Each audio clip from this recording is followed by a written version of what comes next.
विराट कोहली पोहोचला MS धोनीच्या घरी. दक्षिण आफ्रिकेविरुद्धच्या वन डे सामन्याआधी रांचीत काय घडलं? भारत आणि दक्षिण आफ्रिका यांच्यातील 3 सामन्यांची वन डे मालिका खेळवण्यात येणार आहे. वन डे मालिकेतील पहिला सामना 30 नोव्हेंबरला रंगणार असून रांची येथे या सामन्याचे आयोजन करण्यात आलेलं आहे. या सामन्यासाठी टीम इंडियाचे सर्व खेळाडू रांचीत दाखल झालेत. या दरम्यान काल विराट कोहली थेट भारतीय क्रिकेट संघाचा माजी खेळाडू MS धोनीच्या रांचीमधील निवासस्थानी भेटीसाठी पोहोचला आहे. त्यानंतर MS धोनी आणि विराट कोहली एकाच कारमध्ये दिसले. त्यावेळी धोनी कार चालवत होता तर कोहली त्याच्या बाजूला बसला होता. दक्षिण आफ्रिकेविरोधात कसोटी मालिका संपल्यानंतर आता भारत आणि दक्षिण आफ्रिका यांच्यात वन डे आणि T20 मालिका खेळवण्यात येणार आहे. 30 नोव्हेंबरपासून भारत आणि दक्षिण आफ्रिका यांच्या वन डे मालिका रंगणार आहेत. यासाठी काल रोहित शर्मा, विराट कोहली यांची रांची येथे दाखल झाले आहेत.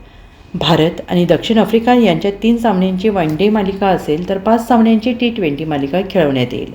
शुभमन गिलला दुखापत झाल्यामुळे KL राहुल टीम इंडियाच्या वन डे संघाचं नेतृत्व सांभाळेल. Bureau report SBN Marathi, Ranchi.